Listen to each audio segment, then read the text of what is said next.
What is going on, everybody? Happy Thursday, and welcome to another episode of the Wing and Tail Boys. I'm Chris, And I'm Angelo.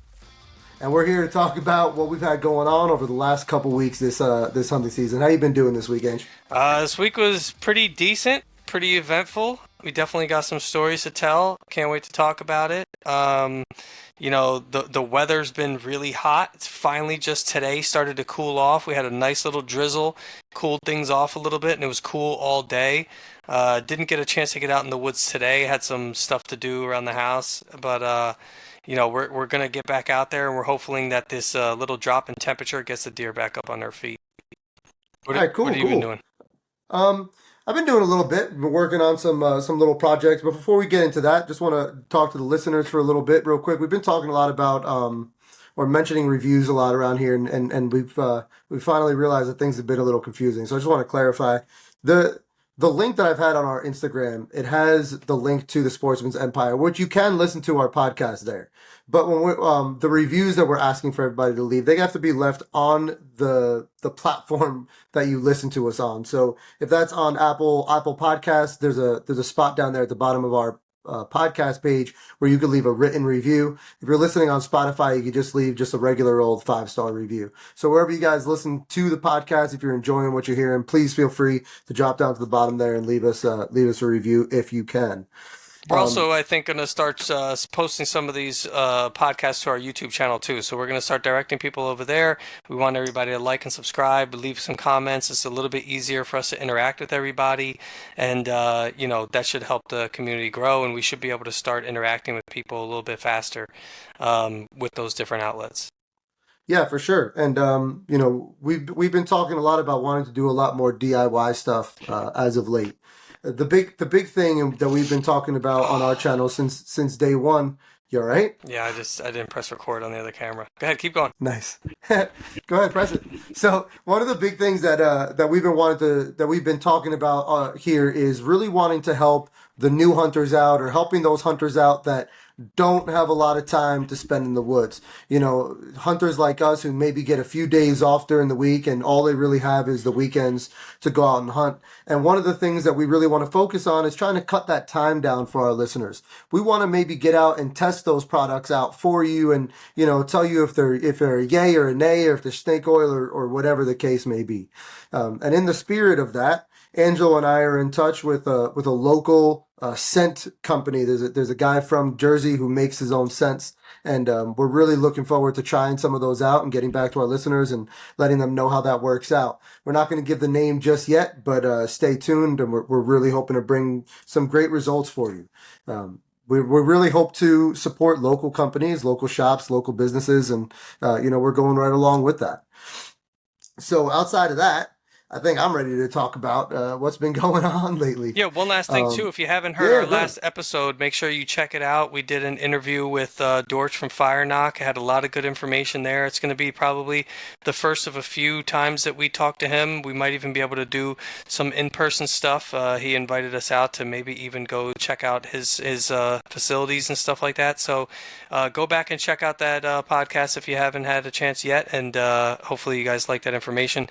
We're going to have a lot more of that stuff coming. It's a very in-depth topic, so we kind of were trying not to get too detailed. We kind of beat around the bush a little bit, but just wanted to give a quick overview of our relationship with him and the products that he provides, and how that may help you. And we're looking to dive a little bit deeper into those products. So if you haven't yet, check out that podcast, and then we'll be waiting for you here.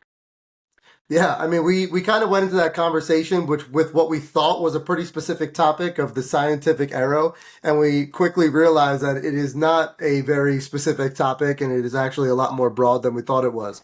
So instead of talking about specific arrows, we kind of started just talk about the general, not errors or mistakes, but how do I put it? The general things that could go wrong in the flight of an arrow, if you will, and the ways that we like to go about fixing that. So yeah, if you haven't had a chance to take a listen to that, go ahead and listen to that. With that being said, we have our first 2 weeks of the season in the bag. For me personally, I wasn't able to get out for opening weekend. I was sick, so I did get to get out this past weekend, and I found that some of the new things that I've changed or fixed or modified on my setup worked really well.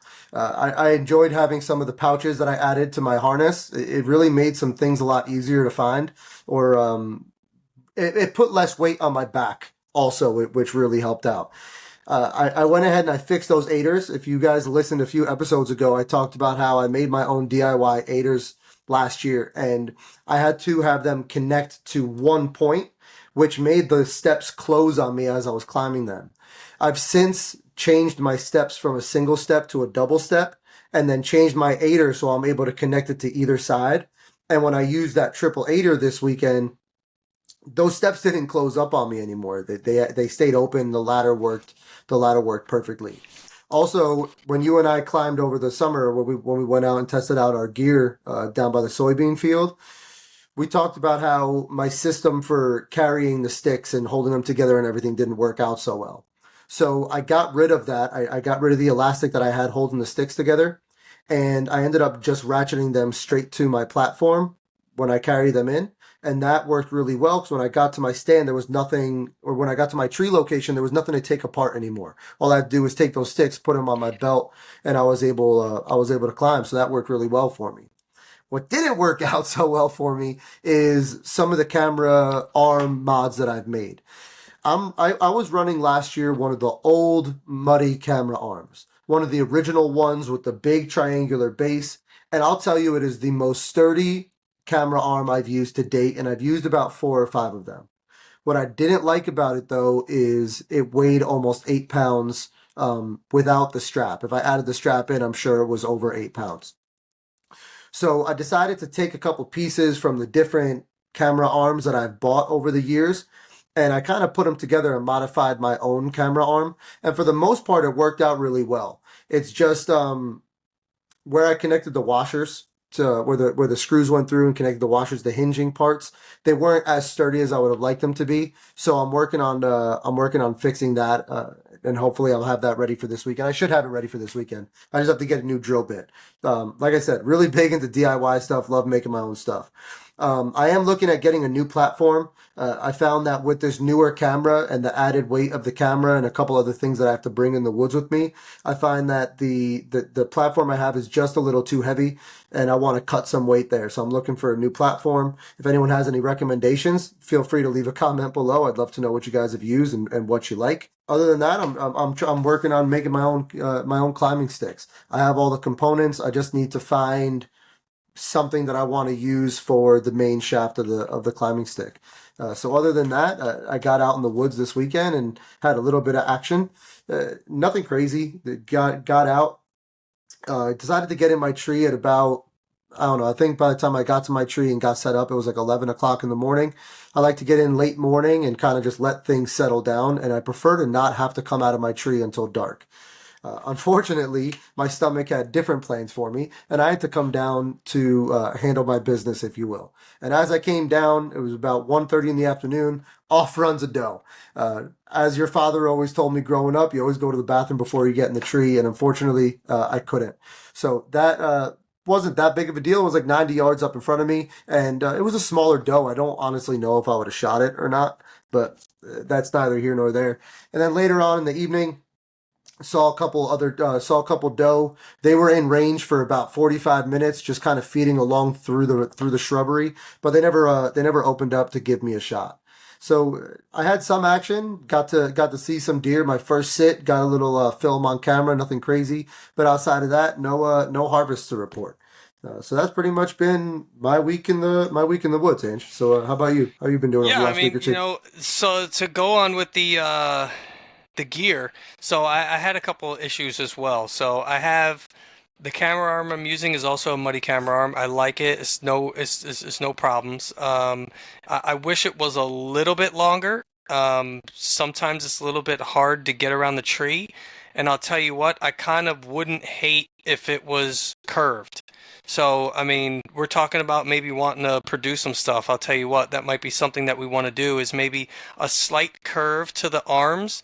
And obviously, you'd have to assume which side you're going to be on, or you'd have to know which side you're going to be on. So, if you're mounting it on the right side, if it fully is extended, then it doesn't matter, right? Because you could fully extend it as much as you want. But if you're going to swing it around to the left side, when you swing it around to the left side, because it's straight, it's hitting the tree and it doesn't allow me to kind of get around. So if I want to take my, let's say I want to take my shot off the right side of the tree, and that's where my camera arm is. I have to swing my camera arm to the left, but because it's hitting the tree, it's pushing the camera arm towards my body, and it's kind of almost keeping the camera arm in my way. If that had a slight curve in it, it would keep that profile away from my body, and I would have no problem shooting off of the opposite side. Because, you know, you really never know what happens, and that actually did happen. Um, I wasn't planning on shooting the deer that was coming in at the time when this happened. It was just a small little button buck, but I still was practicing. Every single time I've seen a deer so far in this first week, I've been practicing as if I'm going to be shooting it because we haven't had the practice with the camera in the tree. We haven't had the practice with the different angles, with moving stuff around. And, you know, I'm going to get to a little bit of my experience with that stuff as we continue going.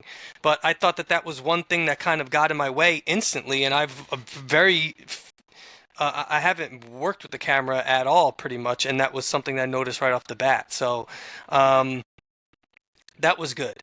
Another thing is I've went to yeah, go ahead. Real quick on that topic, something that maybe might help you out in the interim, you know, while we're trying to figure out maybe something to develop on our own. Have you thought like, so you're right-handed, so you shoot off the left side of the tree. In most cases. When if you have to shoot off the right side, instead of bringing the camera in front of you and having to bring it around the tree, have you thought about trying to bring it around the back side of the Well, tree? so Because that's what I did. That's what I had to do the only last year thing when I is now shot at the it's too doe I far shot at. from me, right? So Yeah, because it's also hitting the tree on the backside, now the camera's even further away. So now I have to reach forward, and because I'm in the saddle, I now have to make up that space between me and the tree, and then I still have to lean forward in order to operate my camera. And if the deer's right, coming from that side, I'm now moving the camera in the deer's face, and he might be right. attracted to the movement. So, you know, and another thing too is when I'm shooting off of my right side, usually I set up myself in a way that the wind is hitting me off of my fall at your northwest, and it's coming and hitting me and it's passing me so that in my worst position, which is back behind me over my right shoulder, is going to be where my wind is going. So if I do have to shoot off of the right side of my tree, I'm either grabbing my left arm coming up over my saddle and I'm holding myself steady with my saddle rope and I'm shooting directly straight at a probably a quartering two, very low percentage shot. That's not really what I want to do. What I really want to do in that case is I want to actually turn my body with my back up against the tree, tighten my saddle, and then I can shoot directly to the left. The only thing is I have to really make sure that I stop that deer at a perfect time because any further he's going to hit my wind. So I really kind of am up against it if I choose that shot.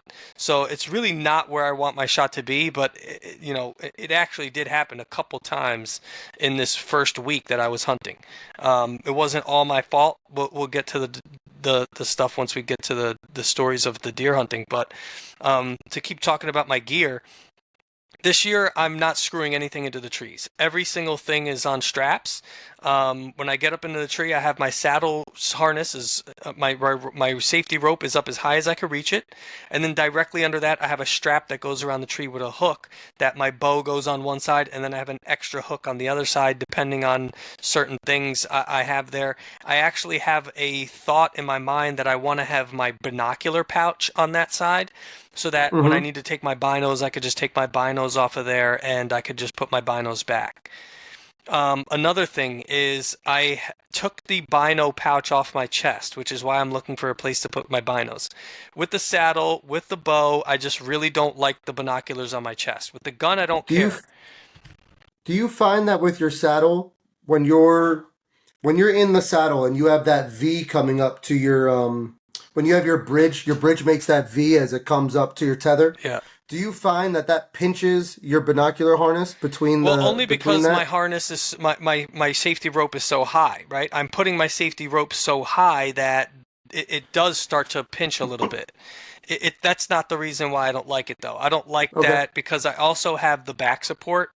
So I have Tethered makes it. I'm sure a bunch of other companies make it, but you also put into your carabiner, you put a little back support, and it goes up higher on your back than your saddle does, and then you can lean back, and it kind of makes you a little bit more comfortable. Between those ropes, between my saddle ropes, between my Vortex pouch, the Vortex binoculars, when I Yep. would draw back, there's just too much going on in front of me with the saddle. So I don't like having the Okay. binoculars on me. So I'm trying to get them onto the tree. Now, the other thing is, I used to have the pouch for the rangefinder attached to my binocular pouch. So Right. everything was right in front of me. I could just hit my binos, put it back, hit my binoculars, put it back. Now, because the binoculars are off, I don't have anywhere to put my my Rangefinder. rangefinder. What I've been thinking about doing is maybe even fastening a way to get my rangefinder pouch onto my camera arm, so that the furthest camera arm that I am constantly moving has just a pouch on it, and then anytime I want to, it's already kind of basically in my hand anyway. I can just take my rangefinder out and then put it right back in that pouch. I got you. I did something very similar last year, actually. So the camcorder that I was using last year, I might even recommend it for you since you're using a camcorder style camera this year.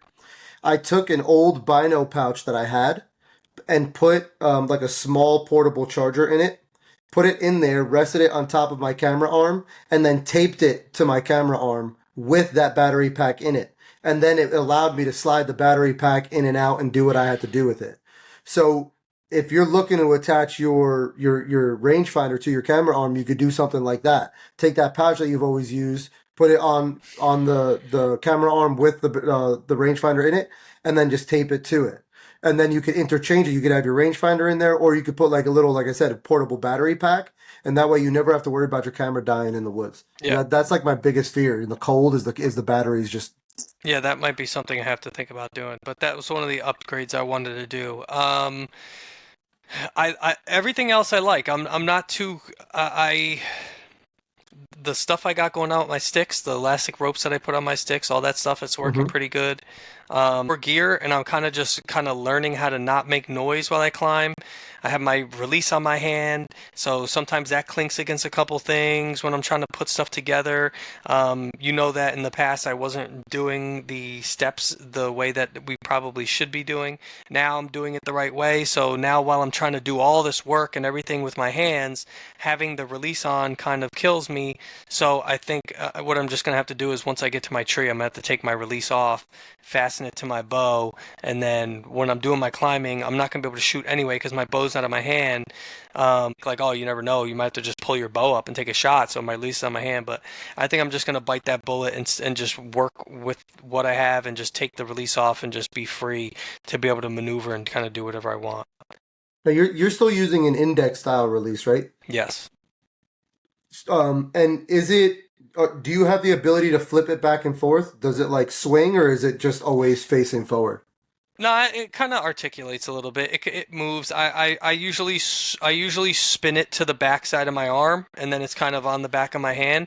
The only thing Uh is, then huh. it kind of moves and dangles and flops around, and then I'll go to like grab my other stick, and it'll hit the stick. It's just I'm just Can gonna you? take it off. I can also just attach it to my where my knock is. I have my little D loop Yeah, there. your Yeah, D loop. Yeah. but the only thing is, I've actually had a instance where I've done that, and then when I get to the top of my tree and I pull my bow up, it kind of fell off, and then Yeah.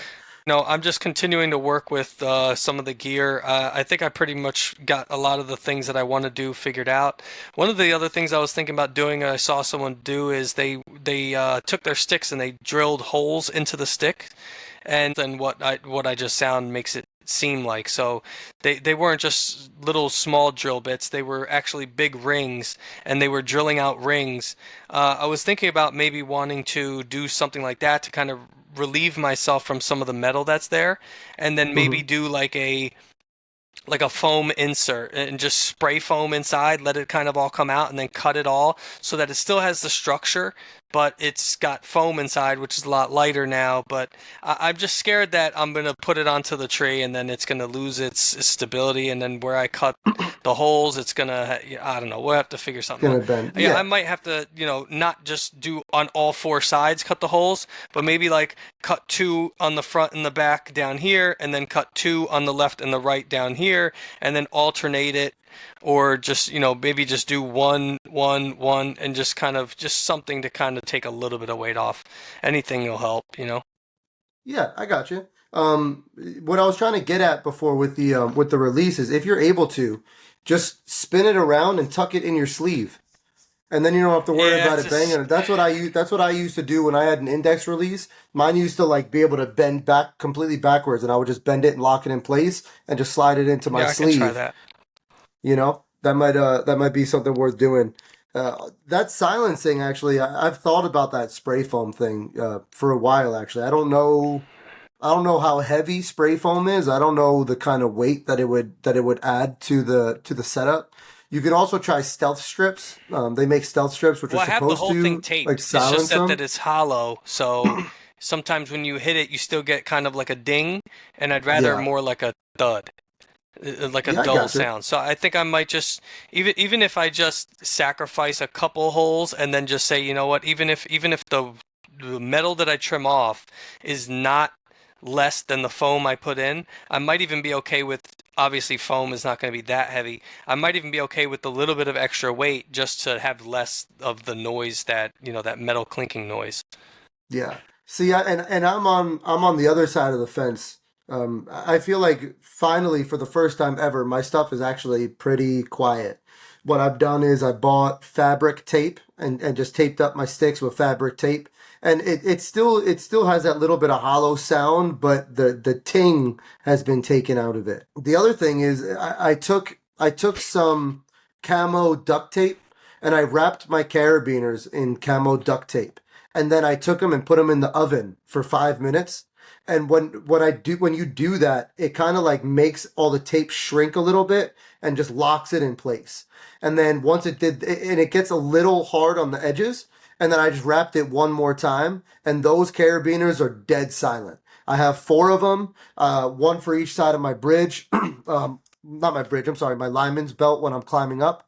And then I have another one to hold my bag on my tethered the Molly rope, like that. Something like you have, like a gear strap. Yeah. I have the one that Tethered makes, and I hang my backpack from that. And then another one for my safety line when I get to the top of my platform. But for me, I'm actually trying to cut as much weight as I can right now. That's the big change that I'm trying to make this year. By changing my camera arm from that muddy we were talking about before to the to my own personal customized camera arm, I went from 8 pounds to about two and a half, which is huge. The next thing I want to do is I actually want to buy some carbon fiber tubing, and I want to convert all of my climbing sticks from aluminum to carbon fiber. And I want to change from just the traditional button to the same cam locks that you have on yours. So I'm kind of taking the components off of one stick and trying to make my own completely brand new stick. And so far, everything I've changed has worked really well. So I'm hoping that carbon cuts it down. And the last thing is, I right now have one of the XOP platforms that came out I think last year. They still sell them right now, the Evolutions, and I absolutely love that platform. It has the quick mount brackets where you can strap a bracket to the tree, and then when you get to the top, you just take the platform off your back and slide the platform into the bracket, so you never have to reach around the tree with the platform and strap it. So I love that feature on it. The only problem is I've recently hurt my back, and unfortunately, the weight on my back is just killing me. So I'm trying to cut as much as I can. So it looks like I'm going to be switching over to one of the newer XOP platforms that are like 6.5 pounds.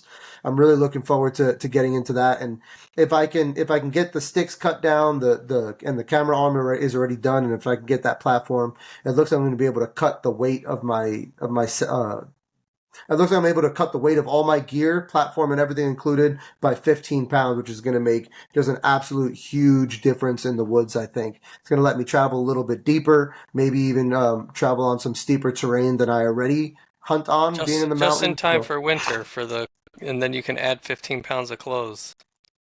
exactly. Well, there's that too. So this year, for the first time, I'm actually not dressing completely at my truck.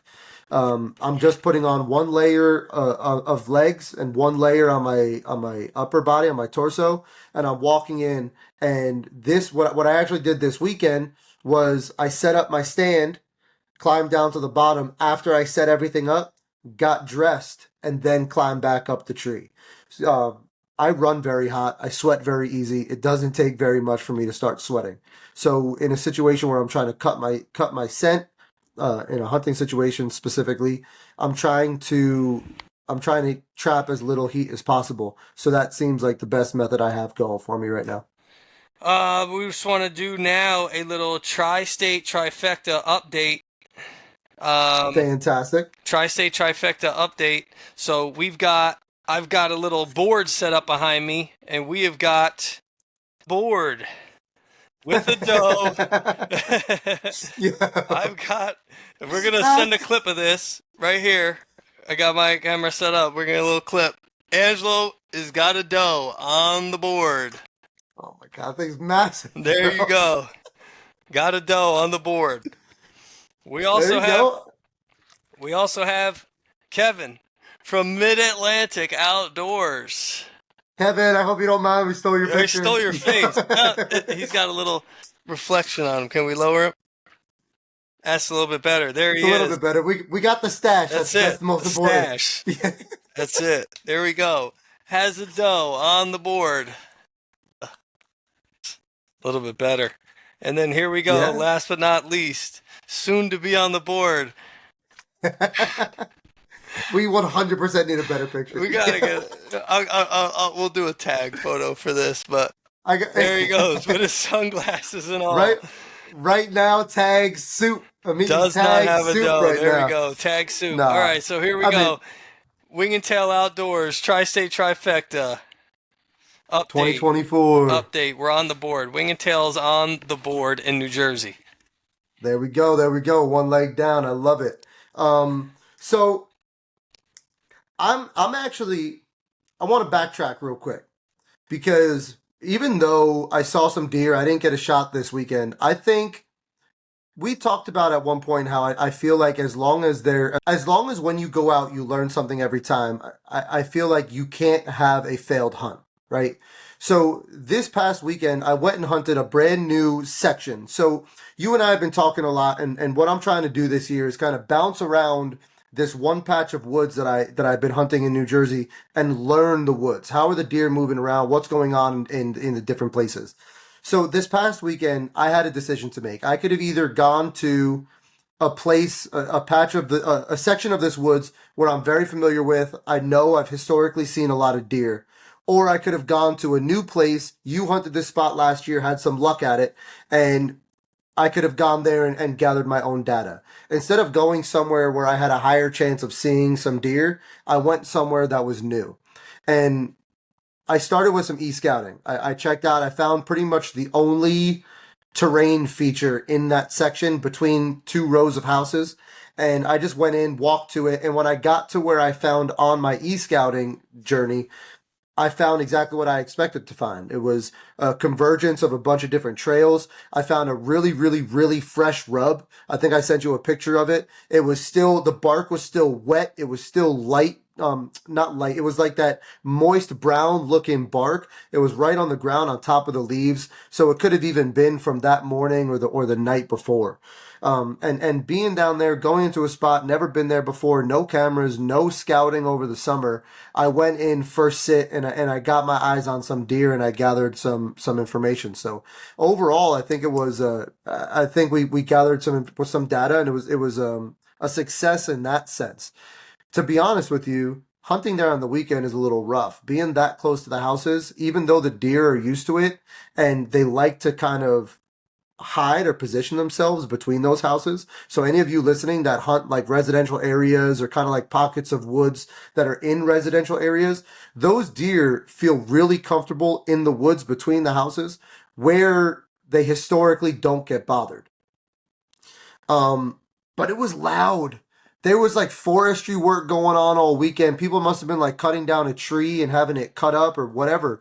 But man, nonstop from the moment I got into my tree until 5 o'clock in the evening, it was just grinding and cutting and saws going. And it was just, I've had a pretty rough couple weeks, and I was just looking forward to having some peace and quiet, alone time in the woods. And I feel like I didn't get that, unfortunately. So I got some data. Not sure if I love the spot, but I've reinforced my ability to find deer in new locations. So that's what I got out of my sit. Not sure if I would go back to that spot, but overall, not so bad. Yeah, so I had a similar experience.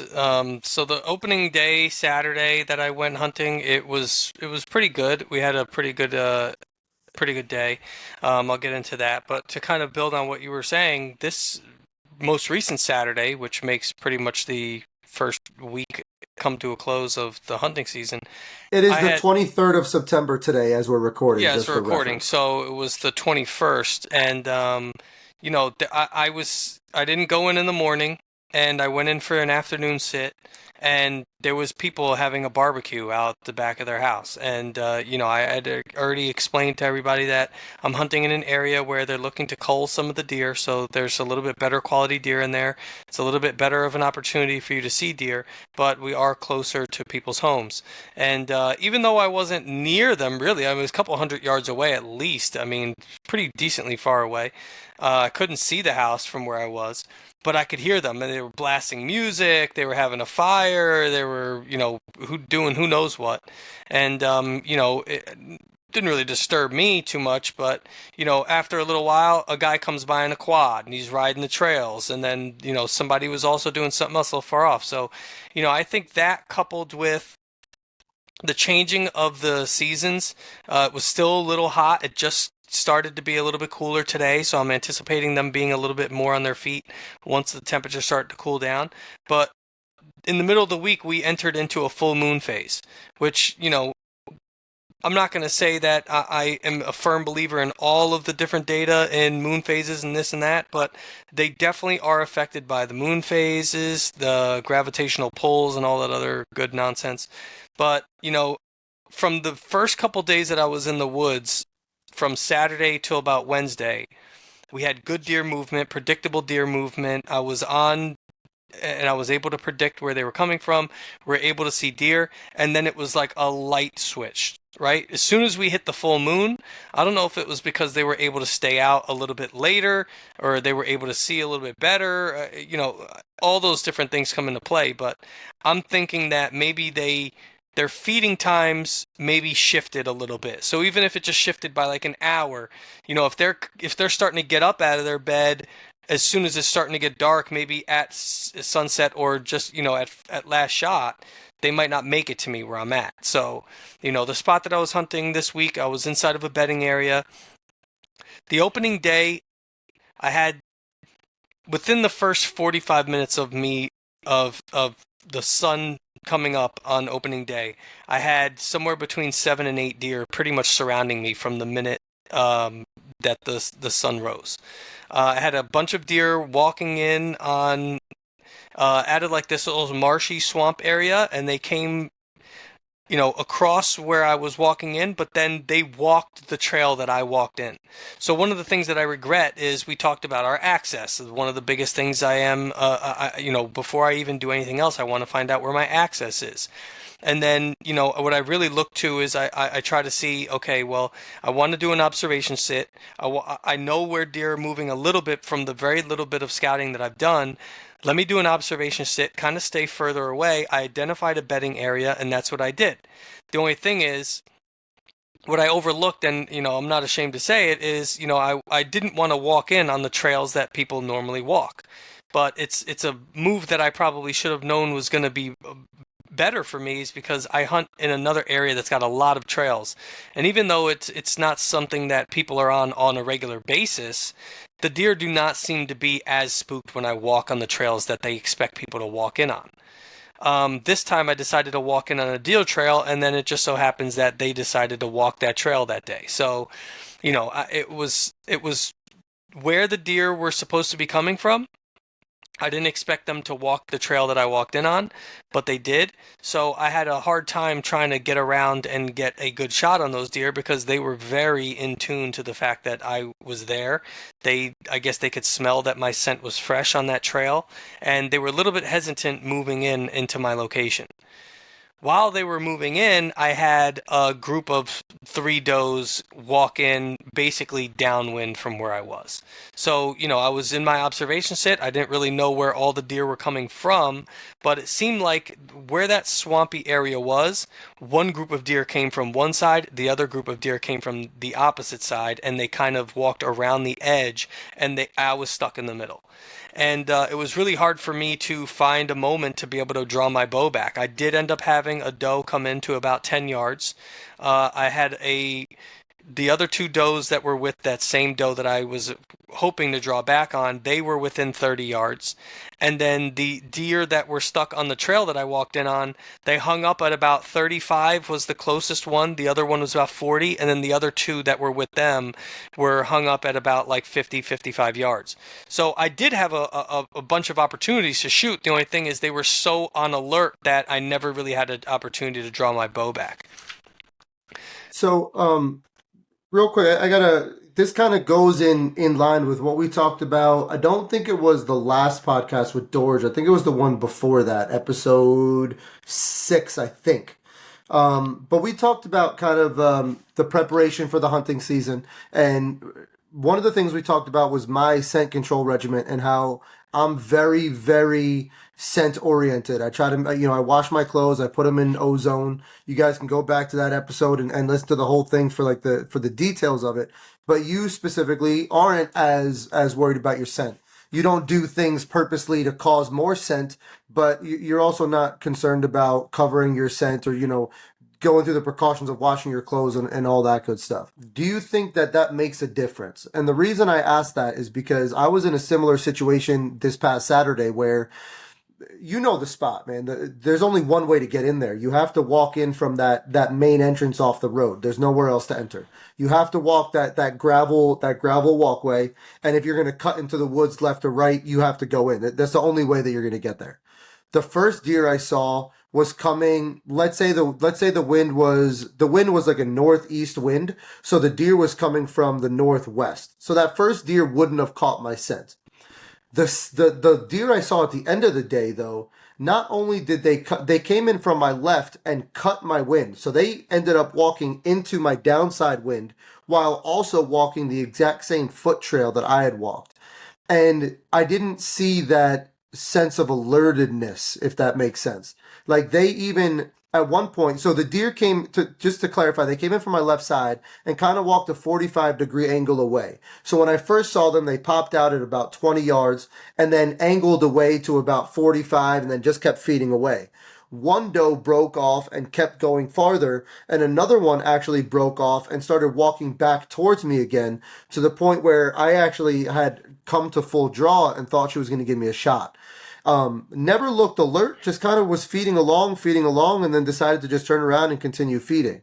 So I I don't know if it's because of the areas I hunt where I'm in more residential areas, or if it's because maybe there is something to the scent control, Richard. Like I have no idea. Like what are your takes on that? So the thing is, I think I would have still got the shot off on the deer that were walking my trail if it wasn't for the deer that came in downwind. I will make a comment though, the deer that came downwind came closer. So, how do I really judge that? You know what I mean? You're talking about scent control, and the deer that were downwind of me ended up coming closer than the deer that were on my walking trail. So I think the deer that were on my walking trail kind of maybe knew that something was up, but they definitely were not on alert. Like you were saying, the same thing happened for you. The deer that walked in your walking trail was not that alert.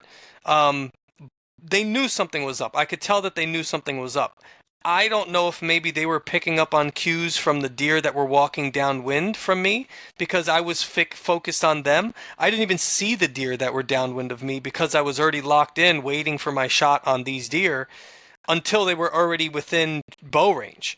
I mean, they were coming out of the swamp. The swamp's really thick, and I had my back to them because I was focusing on these deer walking in on the trail that I walked in on.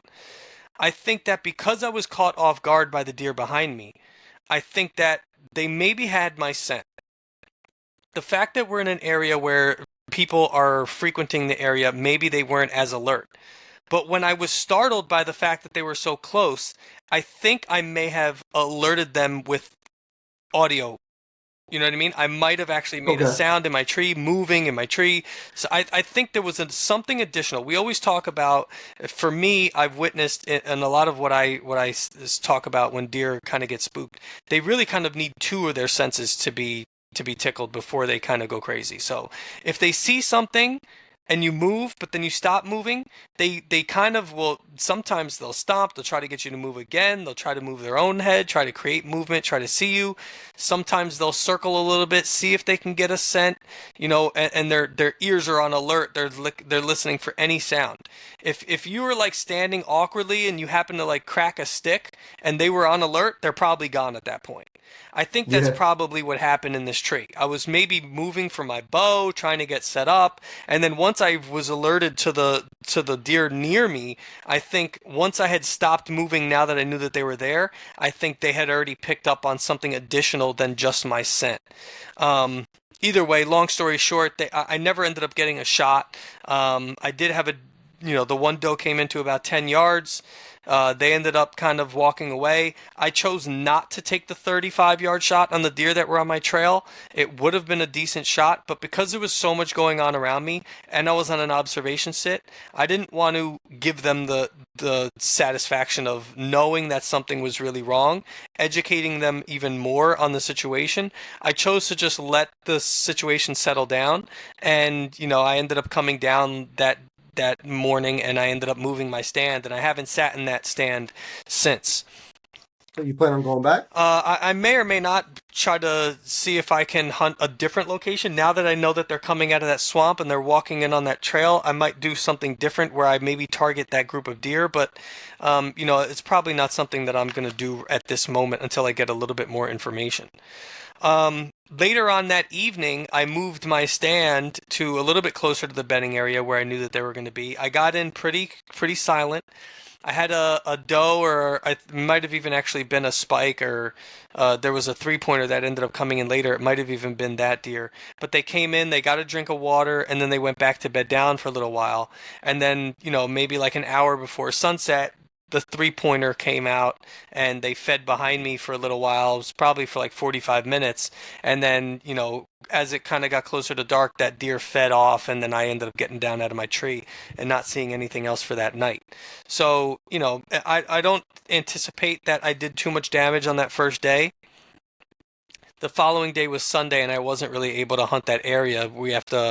In New Jersey, you can hunt on Sundays, but you have to hunt designated wildlife management areas. So I chose to go On somewhere private else. property, yeah. Yeah, exactly. So I ended up going out that morning. Sitting on the edge of a swamp near my house. I had never hunted there before. I wanted to get some intel, another observation sit. Ended up seeing four bears. They kind of were all underneath my tree, which was pretty cool. Got some pretty good footage of them.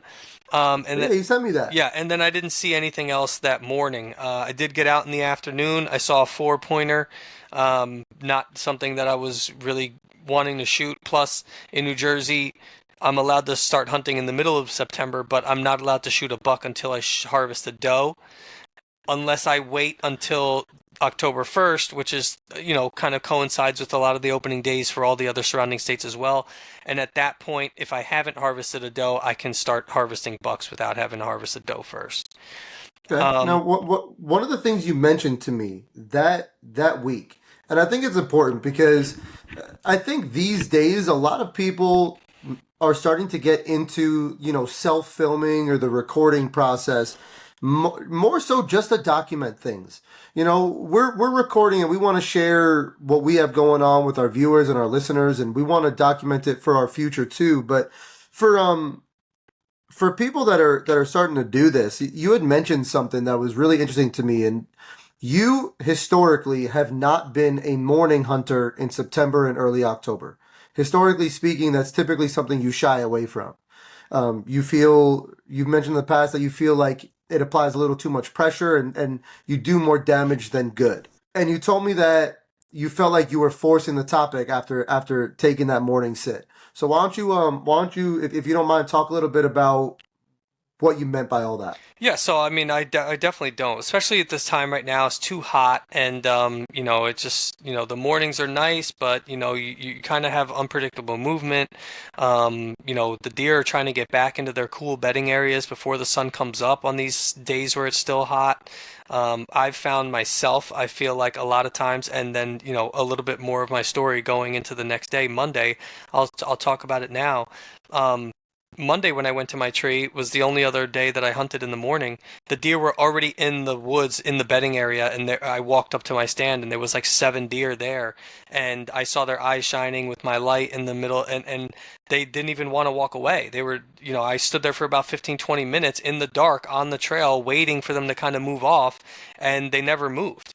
So, I ended up climbing my tree and, I did my thing. And now I feel like I can't even go into that area in the morning again ever because now they're just going to be so alert to that area. They basically watch me climb the tree. I decided to go in on this property only because I know they have such a highly dense population of deer in that area. We've been enlisted to harvest deer in that area because of how highly populated it is. I've done a little bit of scouting, and every time I go in there, I see a ton of deer. I knew where the bedding area was, and I decided to take a chance. The first day that I was in there, I told myself that it was an observation sit, and I got the data that I wanted. I saw a lot of where the movement was coming from and where it was going. So in that aspect, I can't hate it. Nothing new other than where they were liking to exit that thick area from. They were using that area as a bedding area. So, I guess I can't really say that I learned too much, but it was nice to have that little bit of extra information from the morning observation sit. So Another if we thing weren't, quickly that I mentioned yeah, to you is I felt like in the past we've talked about, there are some instances where I will change up my method and I'll use either a crossbow or a different hunting style. And one of the things that I think actually kind of got me and ended up biting me in the butt was because I was so close to those deer and because I didn't, I was surrounded, I anticipated maybe something like that happening again. So I said, I probably would have, not probably, I most definitely would have ended up harvesting a deer that morning if I would have had a crossbow with me. I wouldn't have had to worry about drawing the bow back. I could have taken an easier shot. I wouldn't have to worry about it. I would have been able to shoot the deer at 10 yards. And even if I had to shoot the deer at 30 or 35 yards, I would have been a much more confident shot. And I wouldn't have had to worry too much. But that ended up biting me in the butt, as I'll get to in a second when we talk about the following day. yeah. What I was really trying to get at more specifically, and the observation, all that's like great information. But I guess what I was getting at was, would you have thrown a morning sit out if we weren't trying to gather the content? Is pretty If I much the wasn't question trying I was to if getting I at. wasn't trying well, now that we're doing it for content and we're starting to record our hunts and we want to try to post YouTube videos and harvest deer and kind of bring to light and show off some of the products that we're using. I probably still would have done a morning sit.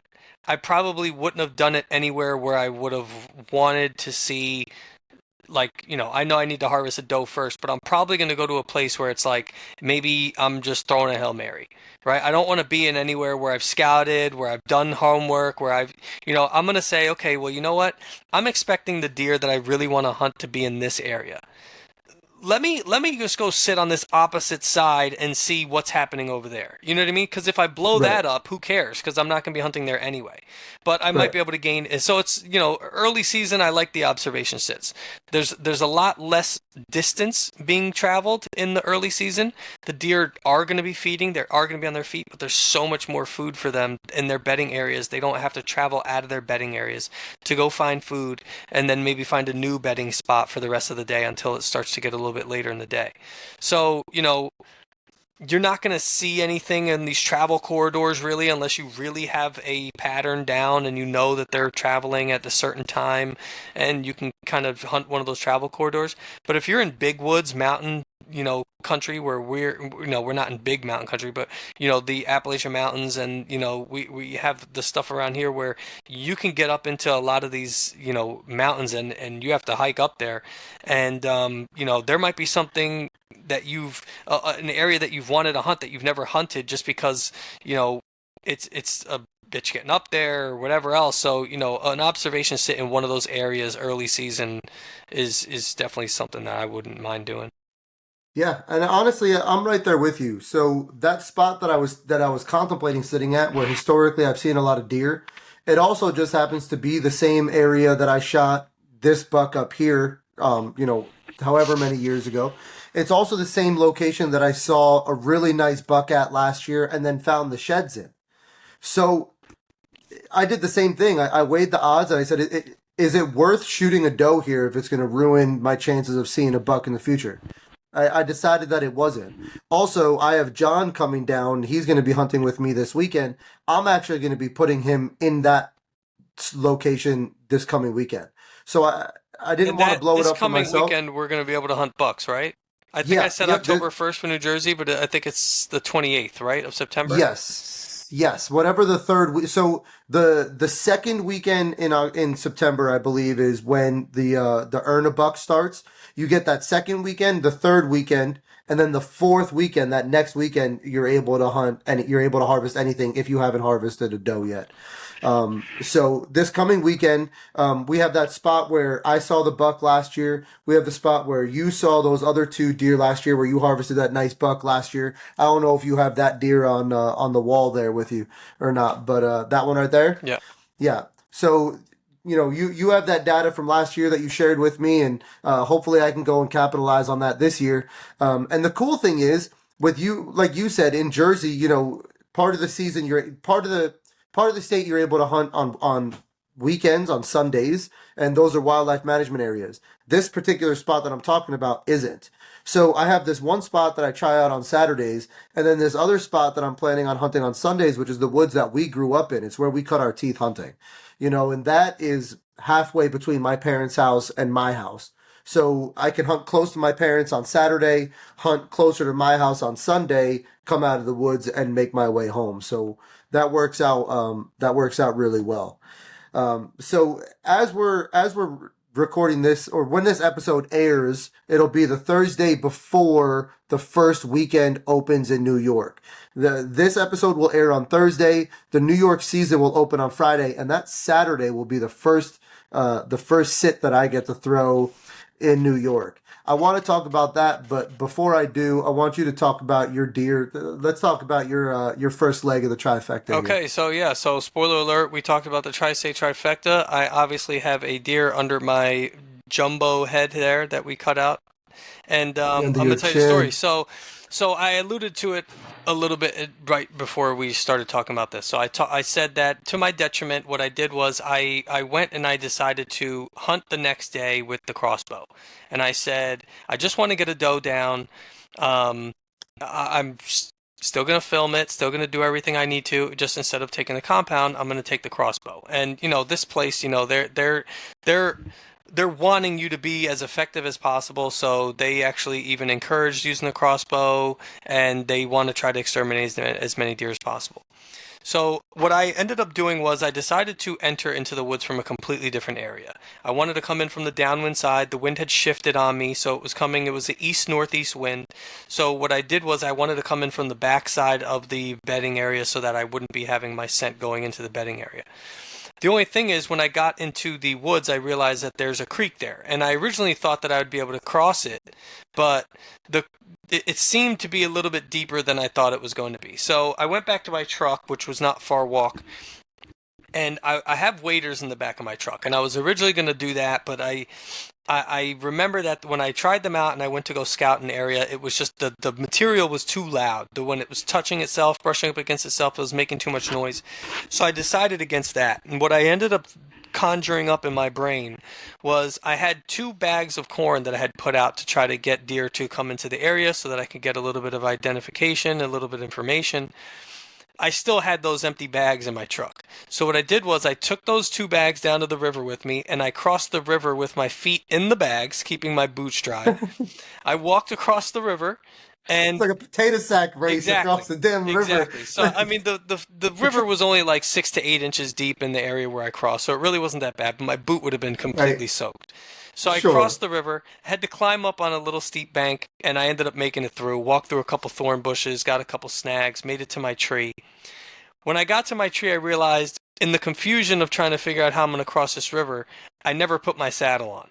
So now I'm at my tree, about to climb up, and I realized that I have no way to keep myself on the tree and on my platform. So I had to walk back to my truck. I left everything at my tree, walked back to my truck, had to cross back across the river in the bags of corn, got my saddle, and then I had to cross the river for a third time. So it was a Let, little bit of a crazy start, but we ended up getting the day started. let's freeze real quick because this is something I've always been interested in. I've always contemplated bringing a pair of waders into the woods, or if I need to cross something, bringing muck boots with me. But the last thing that I want to do is leave that stuff because when you take waders off, you take boots off, they smell. I don't want to leave them by my tree. Where when you were done when you crossed the water, where did you leave I just your left them right corn next. I bags? just left them. I folded them up, put them under a little bush, to make sure that if the wind blew, it wasn't going to blow away, and I just tucked them in right there next to the river, and I left them there at the crossing. Okay. Waders, I'm probably just going to hunt in the waders. I'm probably not going to wear the waders, take them off, leave them somewhere. I ended up going out after this day, and I ended up getting myself a pair of just some muck boots. They come up to about halfway up to my knee. They're high Sure. enough to be able to cross, and now I don't have to worry about dancing around in corn bags to get across the river. So I'm pretty good there. But that ended up being something that I thought was a little funny. But I had to deal with that, and I finally got to my Hey, tree. listen, whatever gets the job done, right? I mean, Yeah, shit, I would swim across the damn lake if I I needed mean, to. if I You know what didn't I mean? mind my boot, I mean, it was hot out. It's not like it would have been really crazy, but just having to walk Probably would have around felt wet nice to boots be honest with you. wasn't really what I had in mind. So I made it to my tree. I got up into my tree, and then so this is kind of where I was telling you that I didn't feel comfortable with the camera arm. So when I was sitting in the tree where I was at, I had the camera arm on the left side of the tree. And I had told you that the button buck was coming in, and the button buck was coming in from my right to my left. So it was going to be coming around to my left side. The thing is, now the camera was in my way. So I couldn't really kind of figure out how I wanted to take the shot. I got the bright idea that I was going to use the camera arm as like a rest for my crossbow, and I figured out that that was just not what I wanted to do. It was uneven, the crossbow was too big, the camera was in the way. It just wouldn't have been a good idea. So I wasn't going to shoot the button buck anyway, so I let it walk, and I just realized I put that in the mental bank that that's something that I want to do. And now when I'm in that tree, I hunted that tree one other time after that. I had the camera arm on the right, but then when I was thinking about that situation, that's what made me say if the camera arm had a slight curve in it, would be a little bit better. That's something that we'll visit. We'll get back to a little bit later on. Right. So for Anyway, those of you so listening, don't try to use your camera arm as a no, yeah, crossbow. definitely no. Maybe with a rifle I though, mean, something I've that doesn't used have so limbs that's on it. something that I've done in the past, and that's why I thought to do it in the rifle with a rifle. I actually harvested a nice buck a couple years back with my muzzle loader that way. Um, Okay. so Sorry to cut you off, yeah, bro. no. Anyway, so I ended up having a couple does come in on my left side. They were coming in, and they looked like they were coming right to me. They took a while getting in, so I had time to calm down. I was fine. I was getting some footage of them. I was kind of zooming in, getting them eating their, way down the trail, and then I kind of got them zoomed in. And we had talked about, finding a spot where we could pick a camera spot where if the deer gets there, I know that that's where I'm taking my shot. Um, so there was a little stream coming off of that river that I had to cross, and they were just on the other side of that stream. They held up there for a little while, and it was about a 45 yard shot for me if I wanted to take that shot.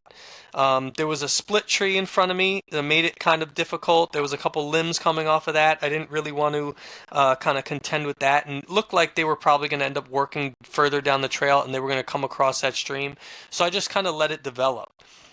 the camera, and the camera arm was kind of extended all the way out as far as it could be. Again, like I said, it was protruding off of the tree because the camera arm was already in contact with the trunk of the tree. So Now, it was kind of pushing the camera out towards me a little bit. does your camera, when where the base meets the tree, does your camera arm pivot at that bracket at the tree, Yeah. or does it have something that's like stay like that's set in place and then only the second and third joints No, move? so mine only has two joints. So the first Okay. one is fixed to the tree, that one articulates, and then it has an arm that comes out. Then there's another junction, and then it extends into a second, and then that one articulates, and then the arm itself, I have the mount of the camera, and I can articulate that as well. So you have so Two you have arms, yeah.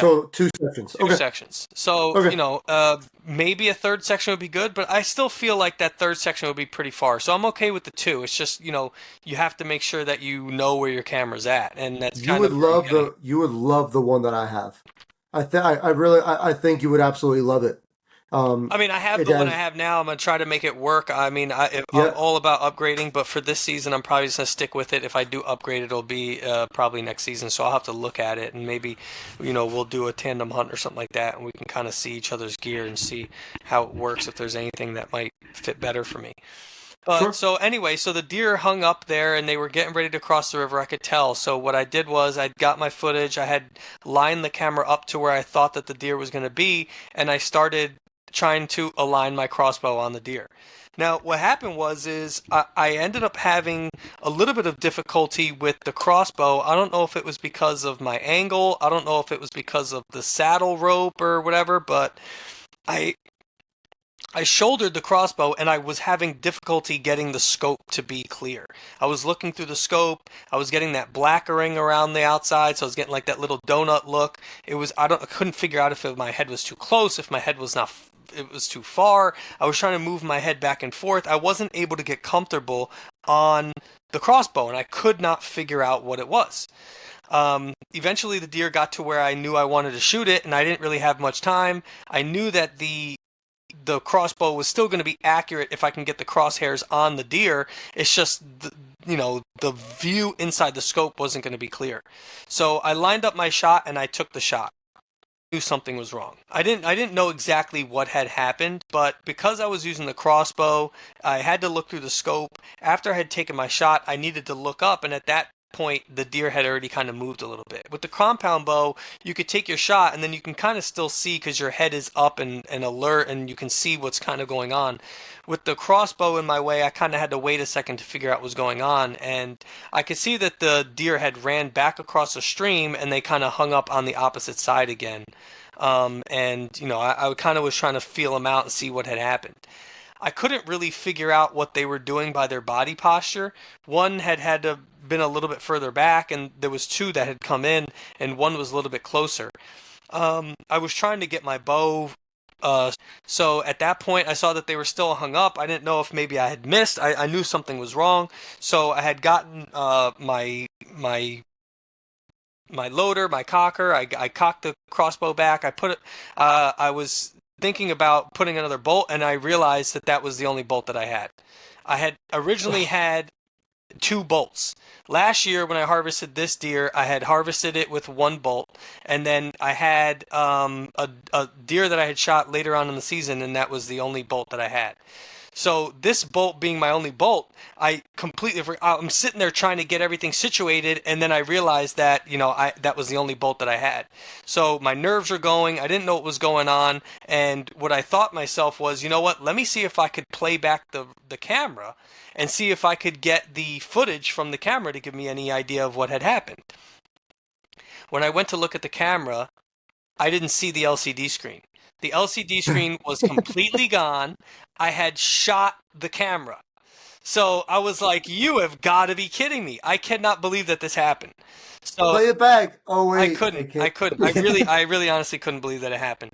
So I did end up getting my first shot on camera. The only thing is it ended up being on my camera instead of Yeah, with yeah. my camera. You mean So you shot your I camera? shot my camera. I couldn't believe it. So at this point, I was like, you know what? I really honestly, I don't know what was going on. And I had been moving around so much that the deer kind of spooked off. And as the deer were spooking off, I did see that the lighted knock had moved with it. So I was able to identify that one of the deer had the knock inside of itself. So I did end up making a connection with the deer. It was very stressful between the deer coming in on, so slowly, and I was kind of anticipating the shot, between me not being able to get lined up, which now I feel like I think the camera was what was keeping me from being able to align my scope properly. I think that I was already making contact with the limb. I think that the limb of the crossbow was touching the camera on the very edge of it or something.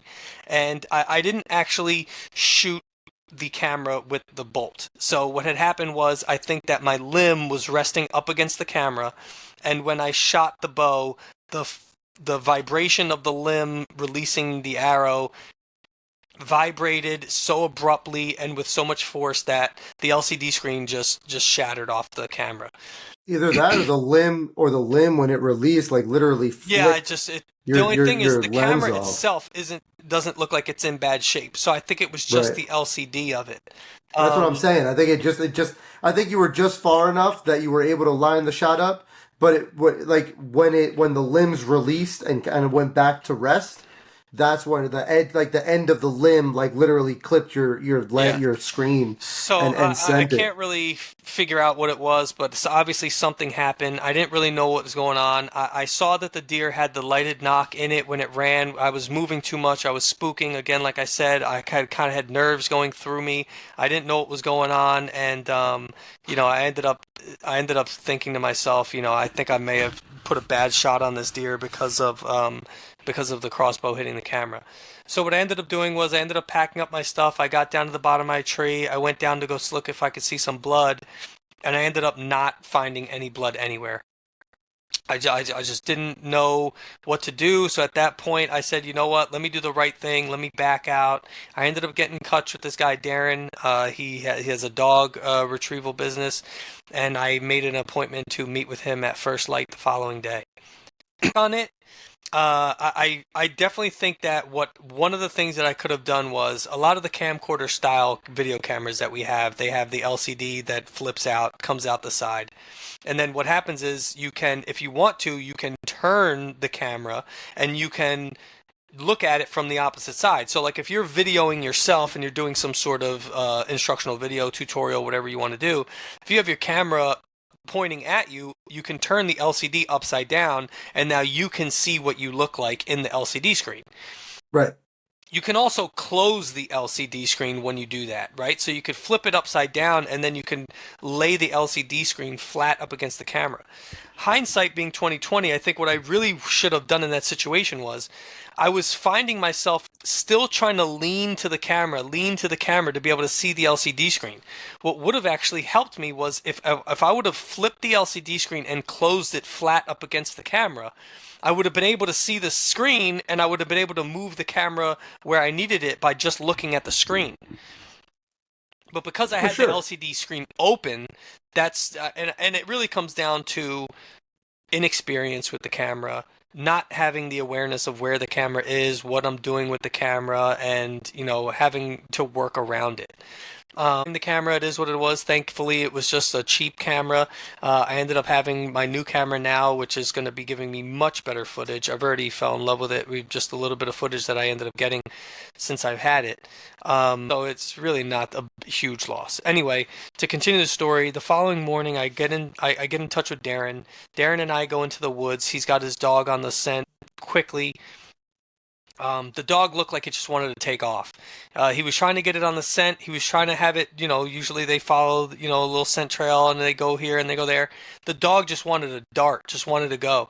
And it ended up being that, just 15, 20 yards away from the last moment that I had gave up on the trail of tracking that just on the other side of some thorn bushes, on some thick brush, the deer was already dead. It was a pretty quick recovery, which was great. The predators had not gotten to it, so the deer was completely recoverable. Yeah, we do donations, so we had to donate our first doe of the year. I did do that. I donated my first deer to the Hunters Helping the Hungry, one of the charitable organizations that we have around here. So I was happy to be able to still donate that meat. Didn't go to waste. Sure. And what I identified was that what had happened was that it went straight into the brisket. So I had originally, it was a quartering two shot.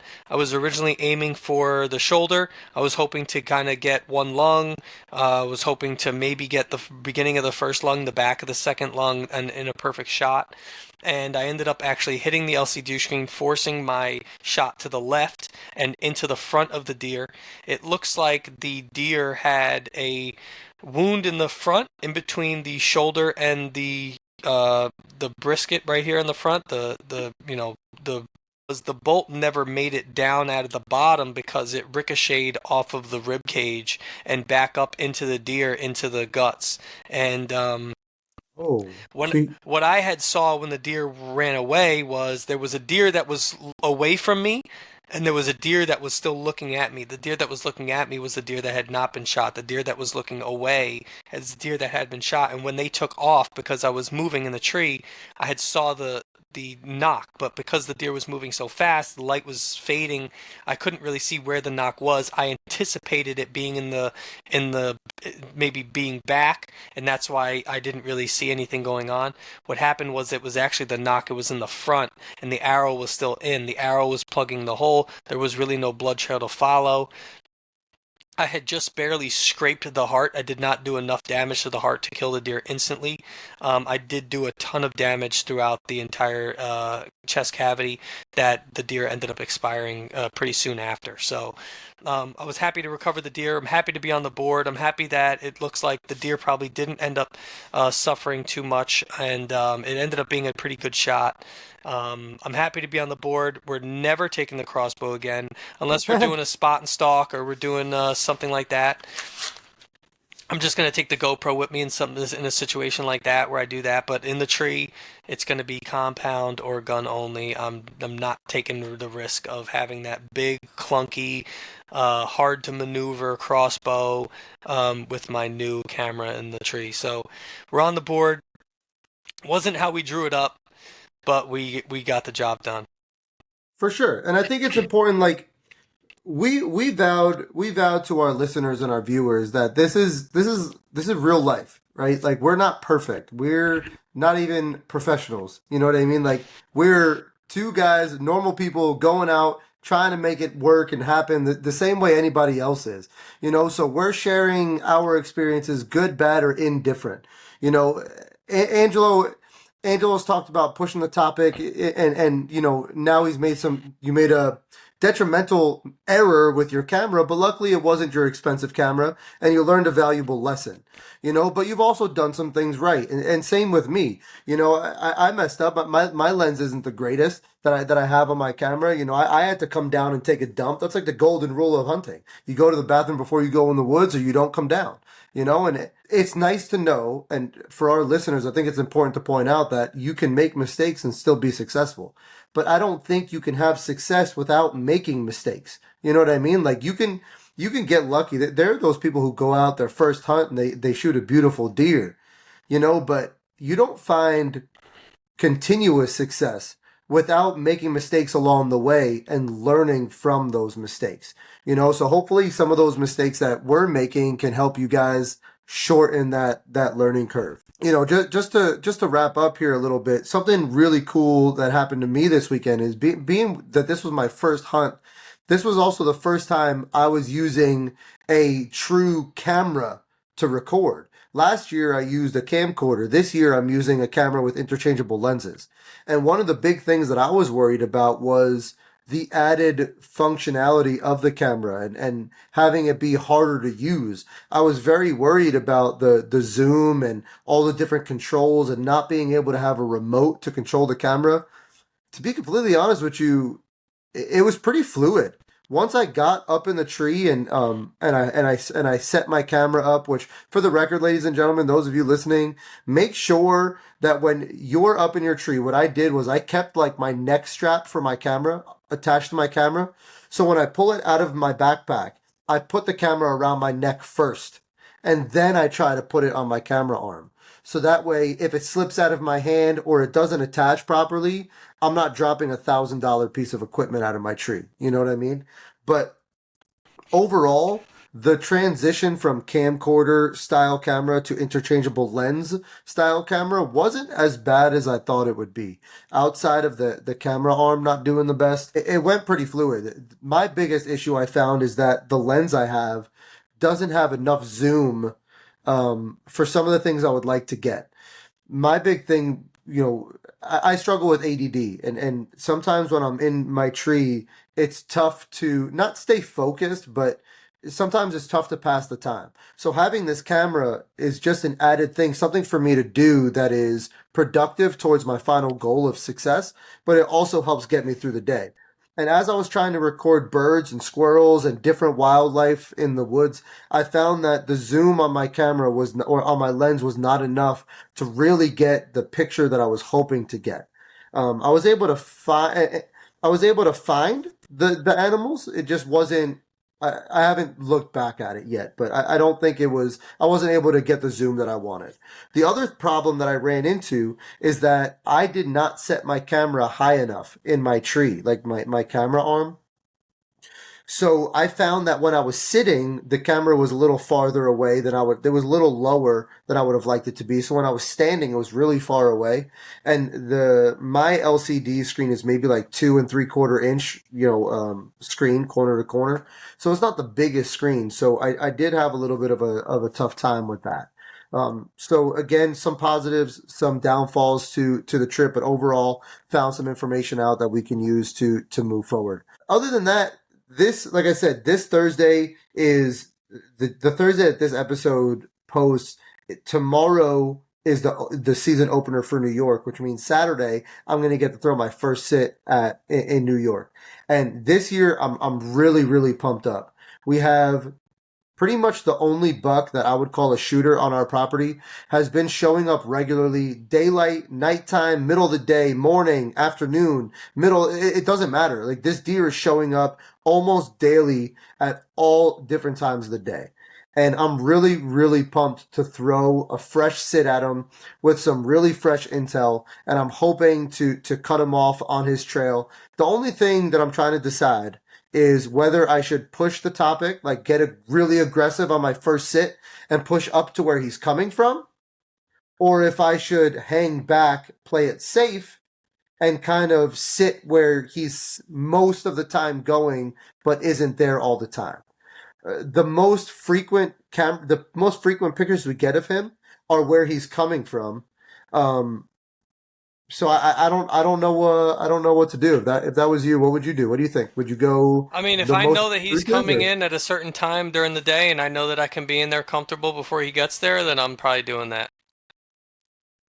Okay. See, and that's where it gets tough because where he's I on mean, if he's camera the on your most property all day and you don't know where he's all day, bedded and you got to all try to day. and then maybe you risk you risk the chance of bumping him, then maybe I'd be a little bit more conservative.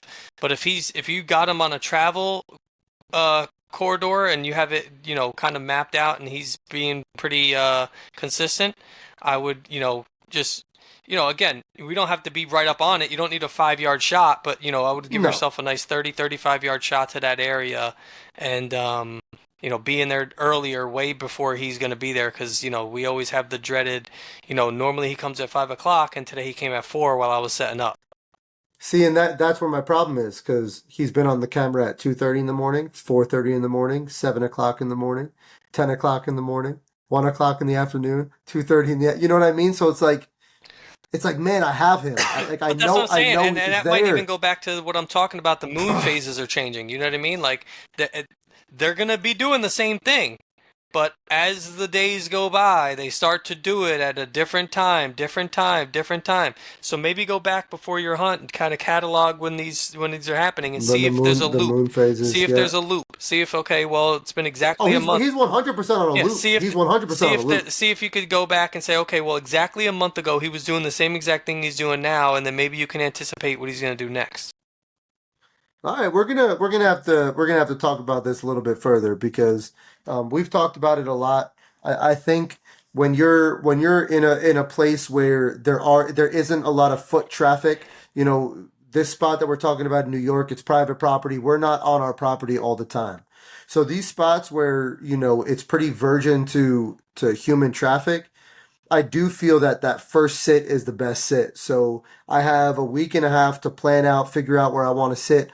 What really throws it all for me is let's say the east side of the property is where he's been all summer, every single day for the last month and a half. Maybe there's 6 days where we haven't seen him on camera. He's that regular. All of a sudden, he just popped up on the west side of our property, the complete opposite end of our property. He has shown up for the first time on like a historic travel corridor. When I say historic, I mean rub lines with rubs every 10 yards or less for a good 300-yard stretch. You know what I mean? So this is the first year where we have cameras down on that. Well, not that's not true. I had one on there last year, but I guess it was in the wrong place. I wasn't getting the traffic I thought I would. This year, I have a lot of intel coming in from the lower part of our property where these deer have this like really beat in trail. You know, so that goes back to what we've talked about in the past, gathering information, gathering data, and not using that as like the end all be all, but using that as a plan. So you and I are going to touch base this year, and hopefully the next time we chat, I'll have my own success story to That'll share be with awesome. We'll everybody. put you on the board. Absolutely, yeah, hopefully, and hopefully just more than my face, because that's just sad right now. You got anything to add for today, man? That's all. All right, guys, we want to thank you so much for joining us again for another episode here. As always, thank you so much. If you like what you hear, please, please, please remember to drop a 5-star review, written review on Apple Podcasts, and just a 5-star review on Spotify. It really goes a long way in helping us. We're going to bring you some more product information as we go. Like I said, this year we're testing out the Antler Grow product of micronutrients in liquid form. So far, that product has been doing fantastic. I mean, ever since I sprayed it, the deer have been coming in packs into the one field that we have cameras on. So far, so good. And like I said, we're going to be testing out a brand new product here for like scents and stuff. We got rut scents, early season scents, late season scents. So we're really excited to test those out and send them your way and see what we got going on. Other than that, it's been a great week so far, great season so far, some great successes, and we're looking forward to bringing you some more information. So tune in next week. Hopefully we have an awesome success story to share with you. And remember, success is just a commitment away.